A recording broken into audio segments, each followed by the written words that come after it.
Hello students, I am V.L.N. Swarupini, lecturer in biochemistry from Sri Venkateswara College of Arts and Sciences, which is affiliated to Adikavi Nannaya University, Rajahmundry. Now I would like to discuss about 3rd BSc Biochemistry 5th semester 6th paper, that is Molecular Biology and Recombinant DNA Technology. From this paper, we have already discussed many topics from the unit 1, and this is the next topic, that is transcription.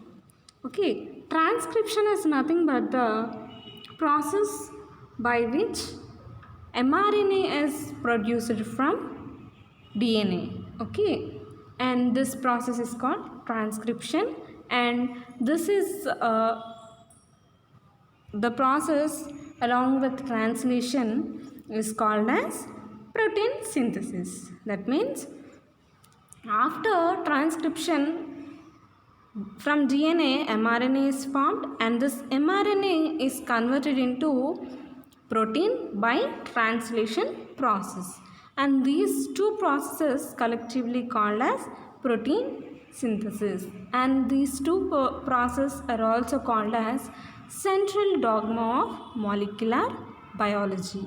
Okay, and here this transcription process generally contains initiation, elongation and termination similar to that replication, but process is completely different. In replication also we'll have initiation, elongation and termination process steps for DNA replication, and here for transcription also we'll have initiation, elongation and termination. So let's start this topic, that is transcription. And firstly, transcription begins with the attachment of RNA polymerase holoenzyme to the promoter of the transcription unit, and it ends when the core enzyme reaches the terminator site and dissociates from the DNA. So as a first step, what will happen? RNA polymerase enzyme, which is a holoenzyme. Holoenzyme means it is a enzyme which will contain both protein and non-protein part, and this RNA polymerase is a holoenzyme, and this enzyme will bind to the promoter sequence of the DNA. Okay, the DNA contains promoter sequence, and this RNA polymerase first will come and bind to the promoter sequence, and after attachment of this RNA polymerase, elongation will be carried, and whenever this particular RNA polymerase reaches the termination site, that particular RNA polymerase will dissociate from the DNA. Okay, so here starts with the promoter sequence and ends with the terminator sequence. Okay, these two sequences are very important, and this RNA polymerase will bind at the promoter sequence, and at the end what will happen, whenever the terminator site appears, this particular RNA polymerase will dissociate from the DNA, and finally it leads to termination process. So now let's see the first step, that is initiation. First step, initiation. Okay, here in initiation, firstly we should understand about sense and anti-sense strand. Sense and anti-sense strand. Okay, during transcription only one strand of the DNA molecule, that is DNA will have two strands. That means as DNA is a double-stranded form, one helix, only one strand of DNA molecule is transcribed, and this strand is called as anti-sense strand or template strand. And that means the DNA, double-stranded DNA will have two strands of this genetic material, and one strand is transcribed, and the DNA strand which is being transcribed is called as antisense strand or template strand, and the RNA, the product is termed as sense strand. That means other strand which is similar to RNA or the mRNA product is called as sense strand. The other strand of the DNA duplex is known as coding strand or sense strand. That means other than this particular template strand is called as coding strand or sense strand. Therefore, the base sequence of sense DNA is complementary to that of the antisense strand of the DNA molecule, but is the same as that of the sense strand. That means base sequence of the sense RNA, that means RNA which is formed is complementary to the antisense strand of the molecule. That means DNA template shows complementary to the mRNA produced, and but not as of sense strand. And here we can understand one more thing, that mRNA form is shows similarity to the sense strand and complementary to the antisense strand. This is the main point. Okay. As in case of DNA replication, RNA chain elongates in the 5' to 3' direction, and a free 3' OH group is essential for the addition of new ribonucleotides to the growing RNA chain. So this, in case of DNA replication, what will happen?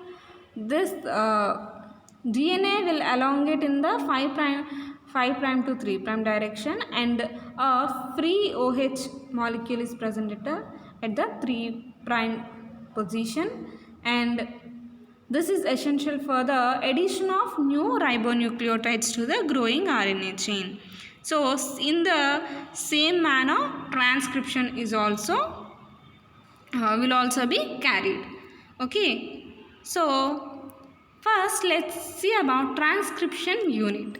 So in the initiation process, transcription unit plays an important role, and now let's see about it. A transcription unit is that stretches or sequence of DNA that is transcribed into a single RNA molecule.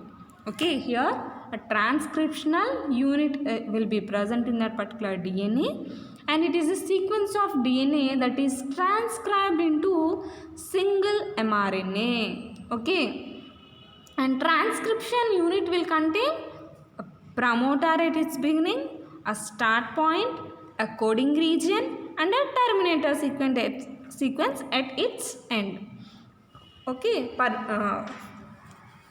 primarily it will contain promoter sequence, and at this promoter sequence only RNA polymerase will bind, and after that start point will be present, and coding region will be followed, and finally termination sequence will be there. Okay, and RNA polymerase binds to the promoter, and transcription begins at the start point. That means this RNA polymerase will bind to the promoter sequence, which is followed by the transcription at the start point, and it progresses through the coding sequence and ends around the terminator site.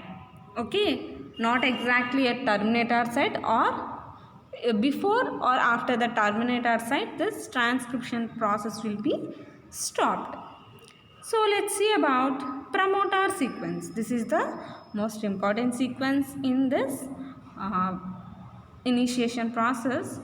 So promoter is that sequence of a transcriptional unit or transcription unit where RNA polymerase binds and initiates transcription. Okay, this promoter sequence is a sequence of the transcription unit at which RNA polymerase will bind and transcription will be initiated. A promoter sequence will support transcription of any DNA double helix that is joined to it correctly. That means this promoter sequence will support transcription of any double helical DNA. Okay. Base sequence of a large number of prokaryotic promoters has been determined. That means in many prokaryotic organisms, base sequence of large number of prokaryotic promoters have been determined. There are many types of promoter sequences in prokaryotic organisms. And if you take E. coli, remember one thing. When we are discussing about replication, transcription, translation, or any other topic like Lacoproin concept, any concept, we are discussing about E. coli only. Okay, remember this point. And here E. coli promoters have the following 4 sequences. Okay, if we take E. coli transcription in E. coli, that particular E. coli transcription, for that E. coli transcription, this promoter sequence will have 4 regions. First one is start point, and the next one is -10 sequence, and third one is -35 sequence. Okay, promoter sequence will be followed by start point, -10 sequence, and -35 sequence. These are the important regions. Now let's see about start point. Start point is the site within a promoter region from which transcription begins.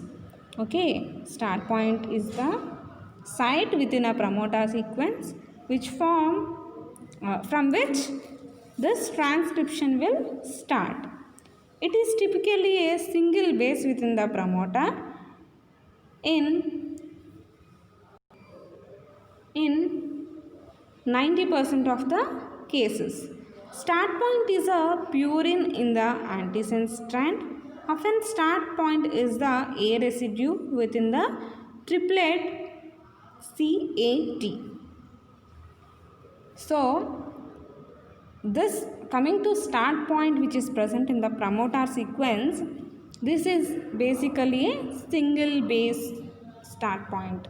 That means it will contain a single base.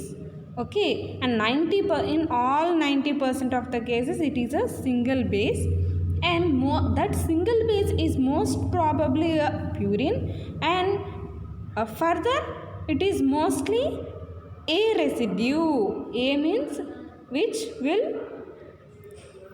we can call it as adenine. Okay, it is a adenine residue, and the triplet codon is CAT. Okay, and here the triplet codon will be CAT. Okay, so starting triplet codon is CAT.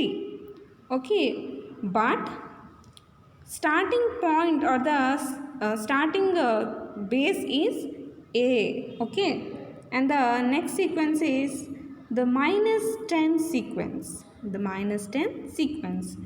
The midpoint of -10 sequence is on an average 10 bases on the upstream left of the start point and has the consensus sequence of TATAAT.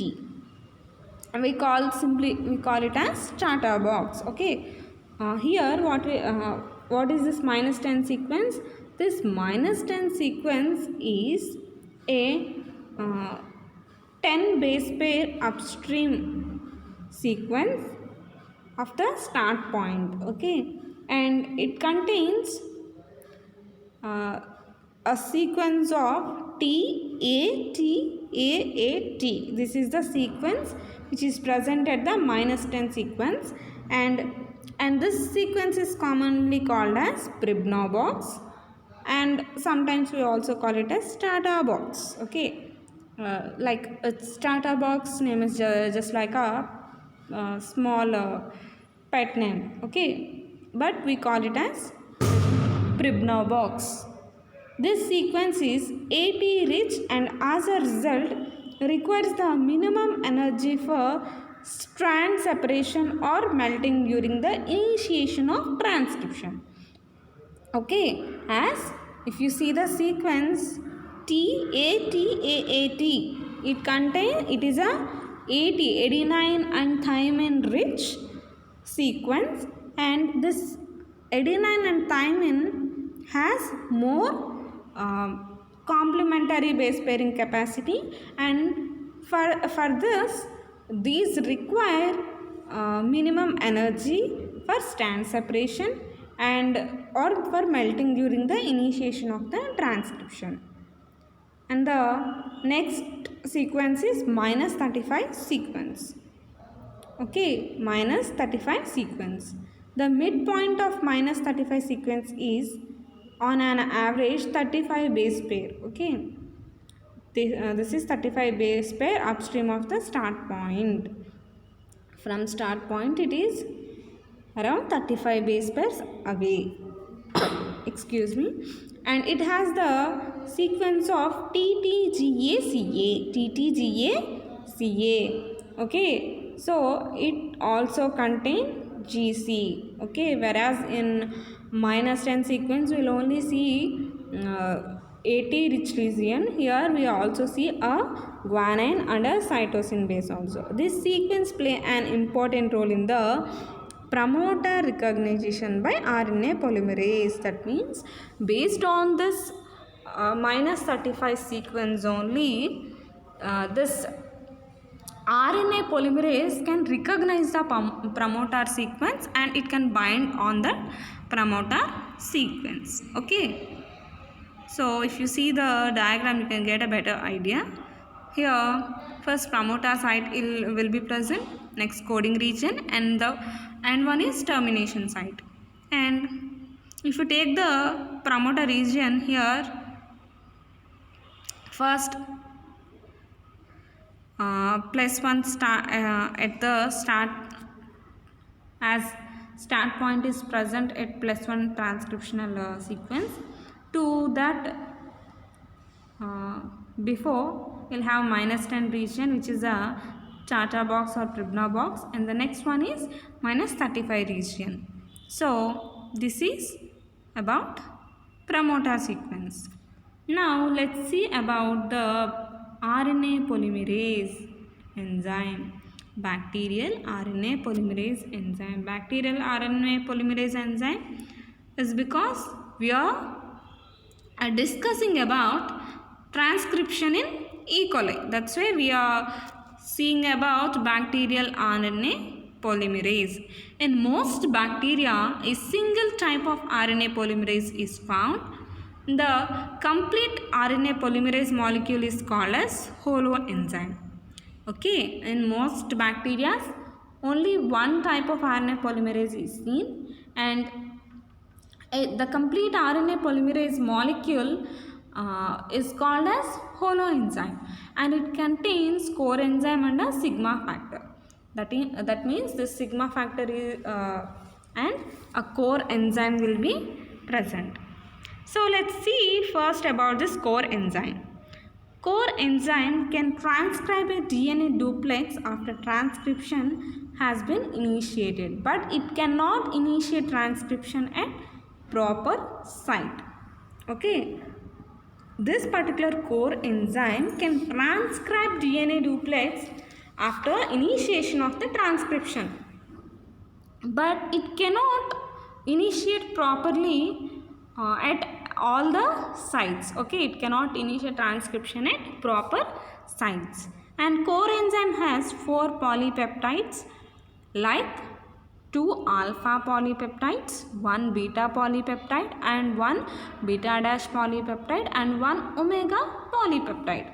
So that means simply we can tell this core enzyme is made up of these 4 subunits. Okay, 2 alpha subunits and 1 beta subunit, 1 beta dash subunit, and 1 omega subunit. Okay, finally it will have 5 subunits which are made up of 4 polypeptides. Okay, don't get confused. 2 alpha polypeptides are there, and remaining all are single polypeptides, beta polypeptide, beta dash polypeptide and omega polypeptide, making core enzyme with 5 subunits. And if we see about these subunits, the alpha subunit, it contains 2 copies of alpha polypeptide. That means as this particular core enzyme consists of 2 alpha subunits, and these are found in each molecule of core enzyme.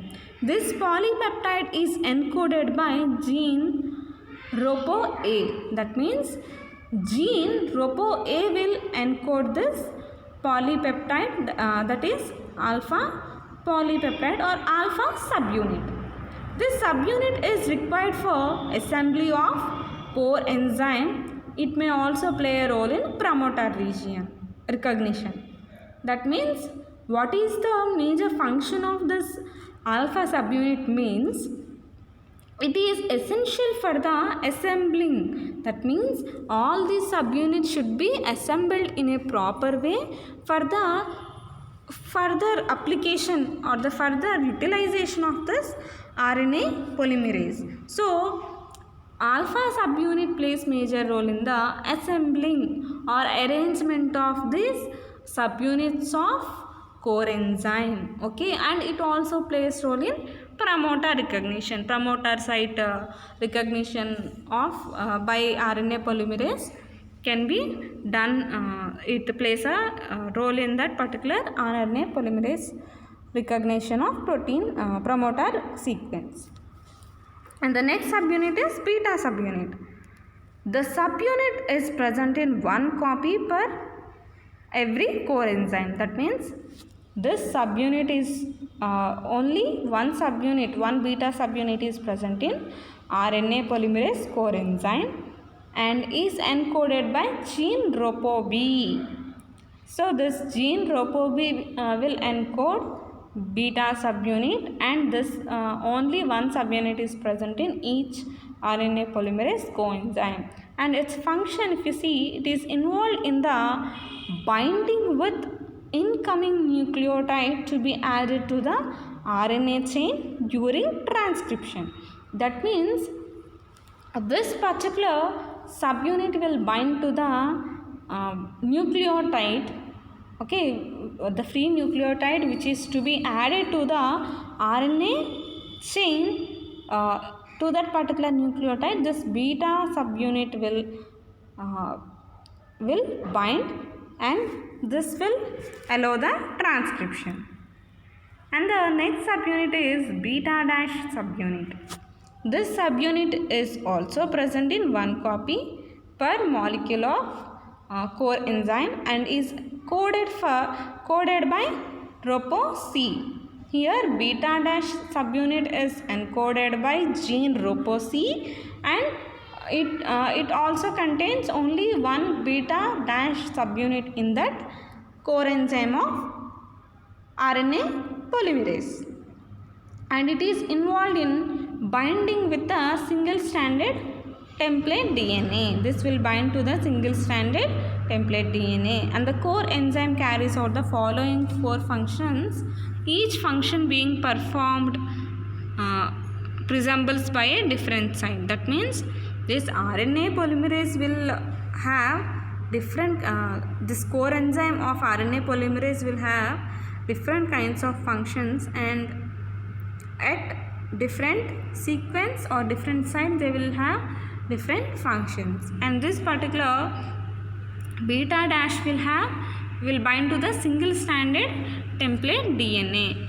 and DNA unwinding site unwinds the DNA duplex as it may move along the DNA being transcribed. That means DNA should first get unwinded so that this transcription can be moved along the DNA sequence.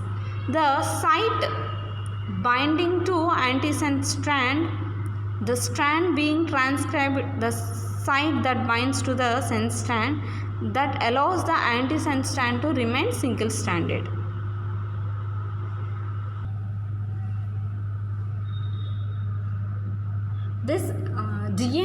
unwinding site, okay, this DNA unwinding site will unwind the DNA duplex so that that particular transcription can be carried, and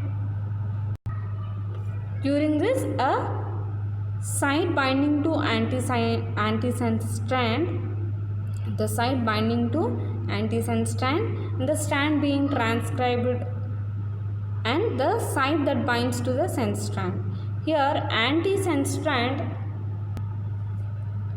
and the sense strand should be unwinded, and this unwinding will allow the antisense strand to remain single stranded. Okay, and after a segment has been transcribed, that means after unwinding of the antisense strand and the sense strand, a small segment of that particular DNA strand will be transcribed, and the DNA unwinding site of that core enzyme is concerned with rewinding of the sense and antisense strand into normal duplex. That means if you see this transcription process, a transcription bubble will be formed. Okay, only at that transcription bubble formation only this antisense strand and sense strand will be separated and transcription will be carried.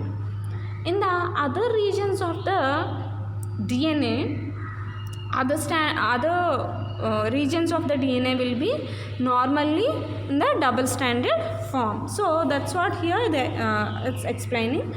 It means after a segment has been transcribed, DNA unwinding of the site of the core site is concerned with rewinding. Again, after unwinding, first unwinding will be carried and transcription is done, and after transcription again the DNA will be rewind, so that sense and antisense strand will be again in the normal duplex form. So, and the next subunit is omega subunit. This subunit is coded by the gene ROPO-Z, and particularly for this omega subunit there is no proper evidences and or any proofs regarding the function of this omega subunit, but this is also a part of that RNA polymerase.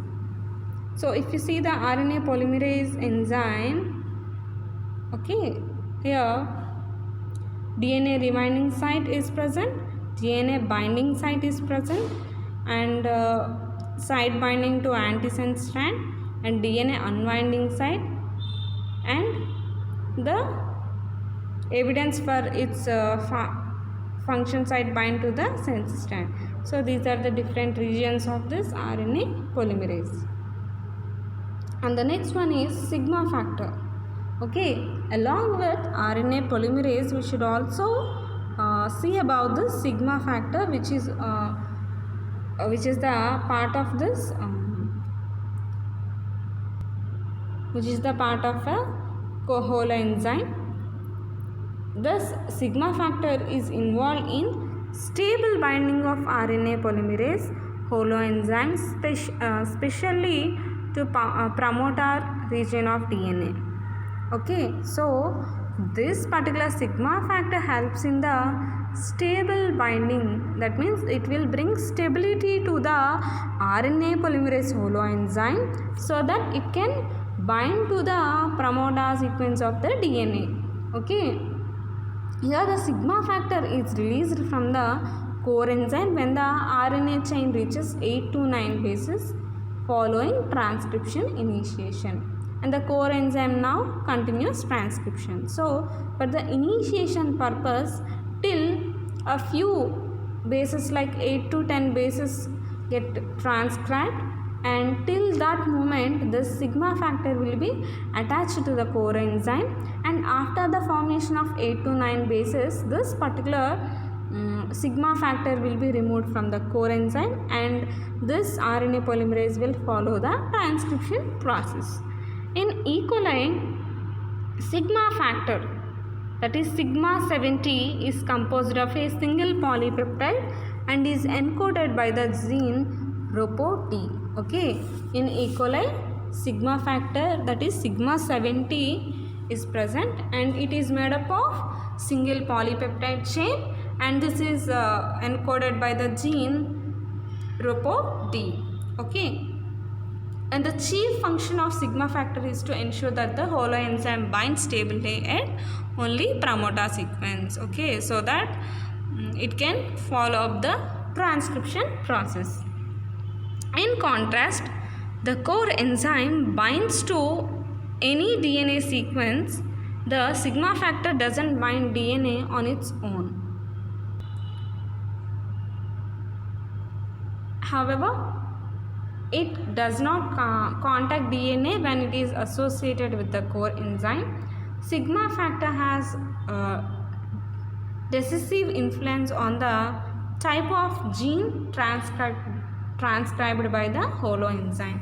That means this core enzyme can bind to any DNA sequence, but by presence of the sigma factor only it will bind to the promoter sequence. Okay, that's why this sigma factor has great influence on the type of genes transcribed by this holoenzyme.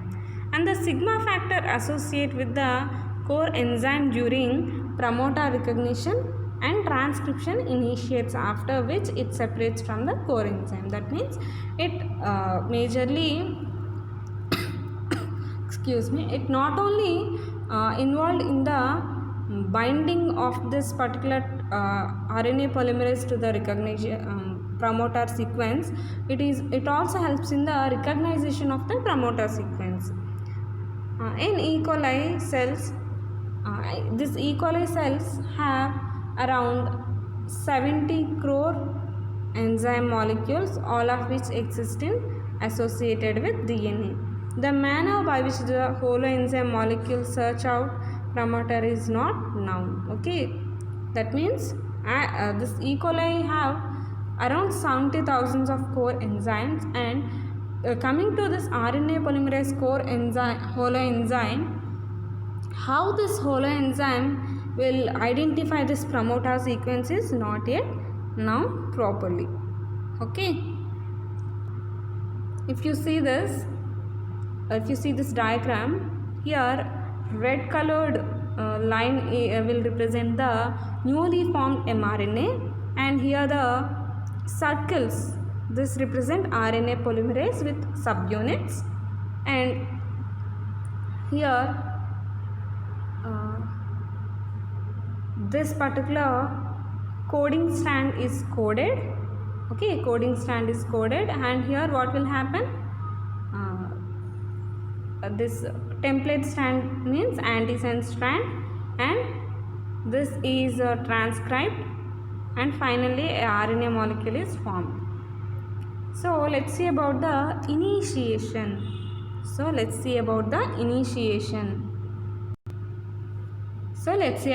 initiation. The binding of the enzyme RNA polymerase to DNA is the prerequisite for the transcription to start. That means for the carrying of this transcription, firstly binding of this RNA polymerase to DNA is very essential. The specific region on the DNA where the enzyme binds is known as promoter region. Okay, this RNA polymerase will bind to the region which is called as promoter region, and there are two base sequences on the coding DNA strand with the sigma factor of RNA polymerase can recognize for initiation of the transcription. So what are the two base sequences? In the earlier few minutes back only we discussed about those two base sequences. They are -10 sequence and -35 sequences. So RNA polymerase with the help of -10 sequence, -35 sequence and sigma factor, this RNA polymerase will recognize this promoter sequence, okay, for the initiation of this transcription. And here prokaryotic promoters, those are Pribnobox and -35 sequence.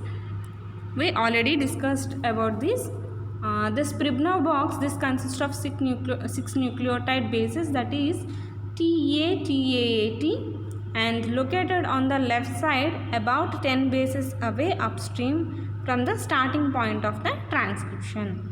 And the -35 sequence, this is the second recognition site in the promoter region of DNA. It consists of base sequence TTGACA, which is located about 35 bases upstream and away on the left side from the site of transcription start. Okay, so initiation will, based on these two sequences and based on the subunits and the sigma factor present in RNA polymerase, this will recognize the promoter sequence and it will bind, and at the start point, what is the base pair? A is the base pair at the start point, and at that point it will start the initiation, and after few like 10 bases transcription, what will happen? Sigma factor will be removed and thus initiation will be started. Later elongation process will be seen. Okay, in the elongation, as a holoenzyme, DNA polymerase recognizes the promoter region, the sigma factor is released and the transcription proceeds. Okay, as usual, sigma factor will be released and transcription further will be proceed. RNA is synthesized from 5' to 3' direction, which means this RNA polymerase which is formed is in the direction of 5' to 3'. Okay, and anti-parallel to DNA template. Okay, which is anti-parallel to DNA template. That means DNA template is 3' to 5' direction. RNA polymerase utilizes ribonucleotide triphosphates ATP, GTP and CTP. Okay, adenosine, guanine and cytosine. Here thymine is not present because uracil is not present. UTP as this is only for RNA genetic material, and further mRNA is formed. For the addition of each nucleotide to the growing chain, a pyrophosphate moiety is released. Okay, the pyrophosphate moiety which is present in these ribonucleotides is released after the addition of these ribonucleotides to the RNA chain. And the sequence of nucleotide bases in the mRNA is complementary to the template DNA strand. That means the sequence of nucleotide bases in the mRNA is complementary to the template DNA strand, and the bases are complementary in this DNA template and the mRNA, newly formed mRNA, and it is identical to that of coding strand except that RNA contains U in the place of thymine, T in the DNA. Okay, RNA polymerase differs from DNA polymerase in two aspects. Here no primer is required for RNA polymerase, and further this enzyme doesn't possess endo or exonuclease activity. So here what is the difference of this RNA polymerase from DNA polymerase which is being utilized in the replication means it doesn't require any primer, and also it doesn't show any exo or endonuclease activity. Due to lack of latter function, that means proofreading activity, RNA polymerase has no ability to repair the mistakes in RNA synthesized. As we have seen in this replication, DNA replication, it is also carrying proofreading and corrections, errors which are occurred during the replication process are corrected there itself by DNA polymerase by proofreading mechanism. Here for transcription, proofreading mechanism is not present, and it is not done by RNA polymerase. This is in contrast to DNA replication, which is carried out with high fidelity. This is, however, fortunate that mistakes in RNA synthesis are less dangerous since they are not transmitted to the daughter cells. Okay, here this mRNA is only for the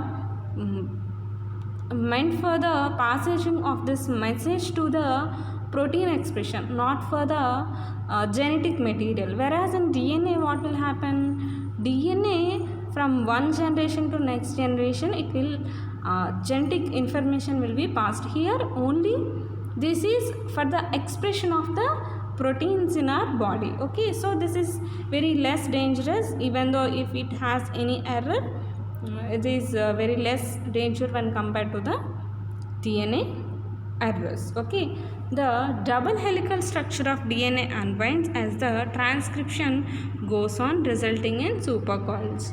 The problem of supercoil is overcome by topoisomerase enzymes. Okay, here double helical structure of DNA unwinds as the transcription goes. Okay, unwinding will be done simultaneously, and it will result in formation of supercoils, and over supercoiling is managed by the enzyme topoisomerase. Okay, and the next step is termination. The process of transcription stops by termination signals, and two types of terminations are identified. Okay, termination is again can be done in two methods, that is row dependent termination and row independent termination. Let's see about row dependent termination. Row dependent termination is nothing but it depends on the row factor. A specific protein named row factor binds to the growing RNA and not to RNA polymerase. Okay, here it binds to the RNA, which is a newly synthesized RNA, to that this row factor will bind, or it will weakly bind to DNA in the bound state. It acts as ATPase and terminates transcription and releases RNA. Okay, either it will bind to the RNA or to the DNA, not to the RNA polymerase enzyme. Okay, and thus releasing the RNA which is newly formed. And the row factor is also responsible for dissociation of RNA polymerase from DNA. Okay, and the next one is row independent termination. Row independent termination. And this row independent termination, the termination in this case is brought about by the formation of hairpins of newly synthesized RNA. Okay, so if you see mRNA structure, you will see a hairpin loop structures. So by this hairpin loop formation also termination can be achieved. This occurs due to the presence of palindromes. Okay, these are palindrome sequences. These are special sequences. Due to presence of these palindrome sequences, hairpin loops can be synthesized, formed in this newly synthesized RNA, and thus termination can be achieved. Palindrome is a word that reads like forward and backward. Example, both these palindromes sequences are the sequences. If we see in from backward or from forward in any direction, the sequence will be same. So these sequences are called as palindromes. Okay, and the presence of palindromes in the base sequence of DNA template, same when read into opposite direction in the termination region is known. Okay, so due to presence of this palindromes, termination region can be easily known. As a result of this, the newly synthesized RNA folds to form hairpin due to complementary base pairing that causes termination of the transcription. Okay, and now let's see about inhibitors. Mostly we also discuss these inhibitors in the replication process. Here few inhibitors of replication and transcription are similar. Okay, the synthesis of RNA is inhibited by certain antibiotics and toxins. Here actinomycin D or dactinomycin, these are the two antibiotics, and these are synthesized by Streptomyces These are synthesized from Streptomyces species, and actomycin D binds with the DNA template strand and blocks the movement of RNA polymerase. That means it will block the RNA polymerase movement by binding at the RNA template strand, and these particular antibiotics are used in the treatment of tumors also. And the next antibiotic is rifampin. It is the antibiotic used for treatment of tuberculosis and leprosy, and this rifampin binds with beta subunit of prokaryotic RNA polymerase and inhibits activity. That means this rifampin will bind to the beta subunit of RNA polymerase, and activity of RNA polymerase is stopped. Finally, there will be no transcription. And the next component is alpha amanitin. This alpha amanitin is a toxin, and this alpha amanitin tightly bound to RNA polymerase 2 in eukaryotes. Okay, these actinomycin, rectinomycin, rifampin, these are in prokaryotes. This alpha amanitin is a inhibitor of eukaryotic transcription, and this will bind to RNA polymerase 2 and inhibits transcription in eukaryotes. Okay, so this is about transcription. We have seen this transcription in which initiation, elongation and termination are seen. For initiation, promoter sequence is very essential, and promoter sequence consists of -10 sequence and -35 sequence, and at this sequences what will happen? RNA polymerase will bind, and this RNA polymerase will contain, it is made up of 5 subunits, and it also contain a sigma factor which is responsible for the action of this RNA polymerase. And this RNA polymerase, with the help of sigma factor and -10 sequence and -35 sequence, it will recognize the start point, and it will bind at the promoter region, and it will start the transcription. And after transcription of 6 to 9 bases, the sigma factor will be dissociated and further transcription will be carried. Okay, and initiation is initiation done. And the next, elongation is done with the help of nucleotide triphosphates, and these will be added to the RNA chain with the help of this RNA polymerase enzyme. DNA template is elongated. Okay, based on the complementary sequence present on this DNA template, this is elongated. And here proofreading is not seen, as this RNA polymerase doesn't contain any proofreading characters. And next, coming to termination, it might be done by attachment of this Rho factor, which is a protein, specific protein. Rho factor is attached to either a newly formed RNA or to the DNA template, and by attachment of this Rho factor, termination will be achieved, and or it can be done by Rho independent method by the palindromic sequences. If the RNA produced contain palindromic sequences, these palindromic sequences will form hairpin loops in that RNA, and that particular palindromes converting into hairpins will result in the termination process. Okay, palindromes means nothing but in any direction, if you read the sequence, it will be the same from forward and from backward. If you read in any direction, that sequence will be the same. And inhibitors are like actinomycin D, dactinomycin, rifampin and alpha amanitin. So these are the few inhibitors of this transcription.